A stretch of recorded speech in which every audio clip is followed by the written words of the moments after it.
who will be doing the Gayatri Mantra and the Shanti Mantra. And we can do this all together. We're just going to wait for the kids to sit down.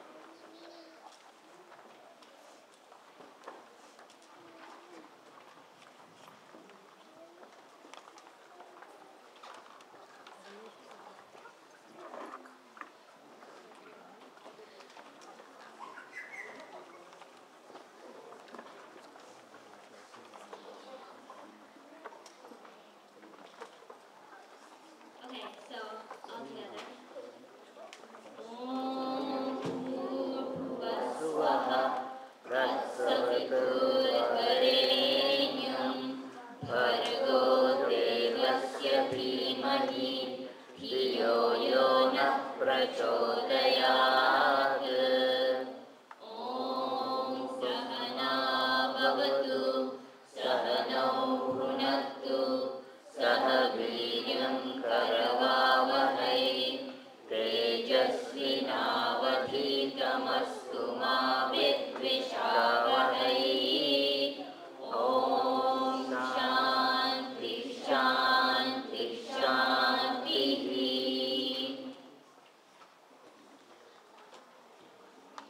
Now I request the president of our school, Dr. Shashikant Sane, to felicitate Mehti for the great help that she rendered this year. Well, Mati, I'm so proud of you. It's not easy to spend time at the school, especially you have worked so hard in the 10th grade.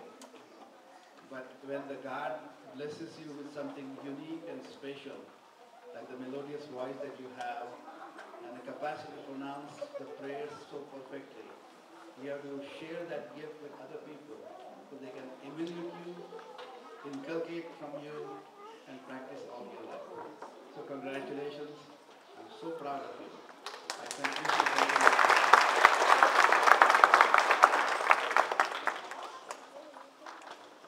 This is a kind of a counterintuitive label for you. It is called Complete Brilliant Person's Guide on Hinduism. But it is not what the title says. It really gives you a lot of basic information in Hinduism. Congratulations.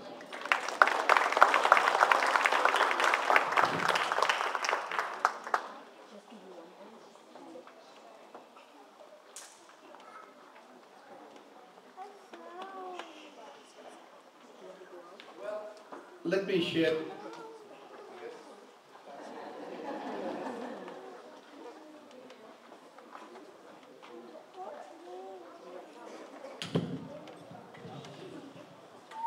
Well, as we come to the end of the first year of the school, honestly, we have gone beyond our expectations.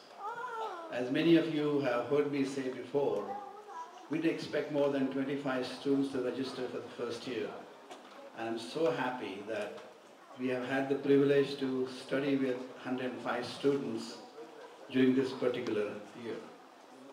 Because of the popularity and because of so many students on the wait list, we are going to increase the capacity to a tune of about 190 or so. And I want to let you know that we already have completed applications for 130 students already.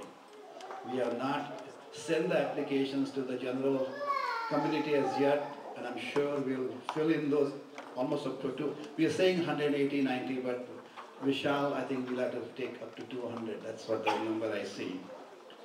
Now, I say it with the tears in my eyes because without the help and the hard work of 25 plus teachers and volunteers from the community who are willing to come forth, spend priceless, important hours of their daily life to teach your youngsters, this could not have been accomplished.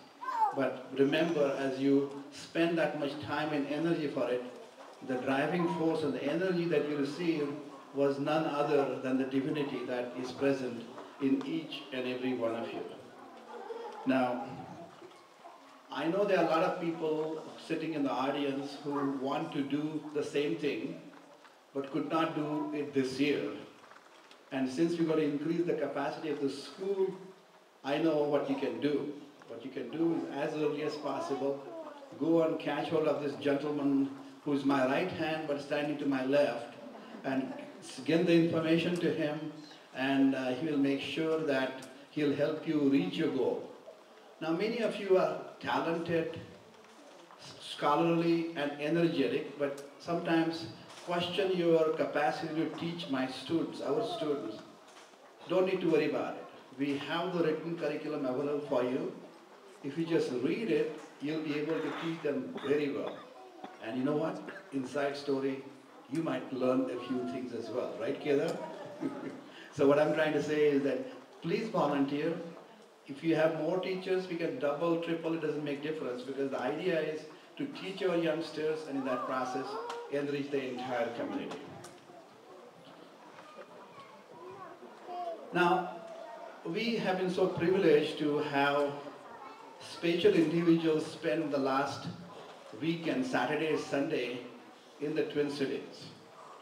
Now, these are the scholars of Hinduism representing Hindu Swayamsevak Sangha. We're meeting in the Twin Cities here Saturday, and they concluded the session this morning.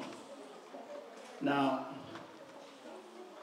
the gentleman I'm going to introduce, and you will have a chance to see him give away the prizes to the teachers who contributed to the success of the temple, is a Thomson Marsh Professor of International Law at the Sturm School of Law, University of Denver.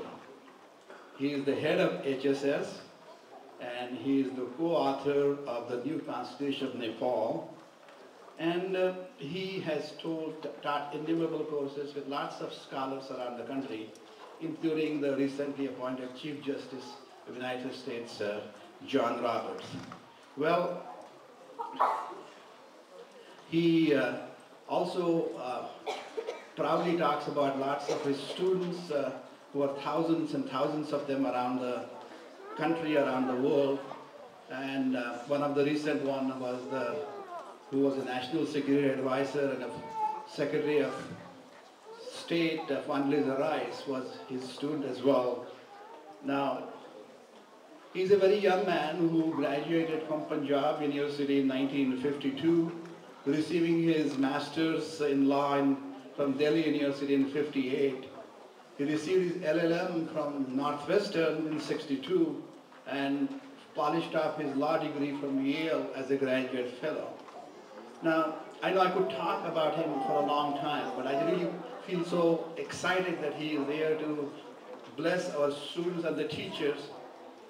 There are 200 law schools in this country, many of them renowned, but there's not one single law school where there is a college chair named after him. So it was not an endowed chair by the university, but his students worship him so much that if he's attending a national meeting, people will come just because he's there. So the Denver University recently received a $1 million grant to start a special foundation on his name, and the university matched with another $1 million. And they created a Vednanda Center for International and Comparative Law. And Vandaji, please stand up and take a bow, please.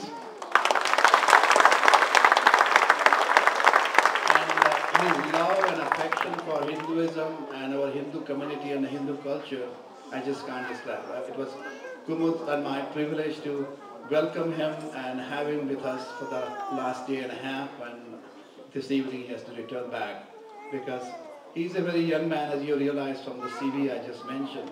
Again, he goes back tonight to Denver, and I understand the next week he spends in Montreal, and then the following week he spends for 1 week in Iowa, the Maharishi University. So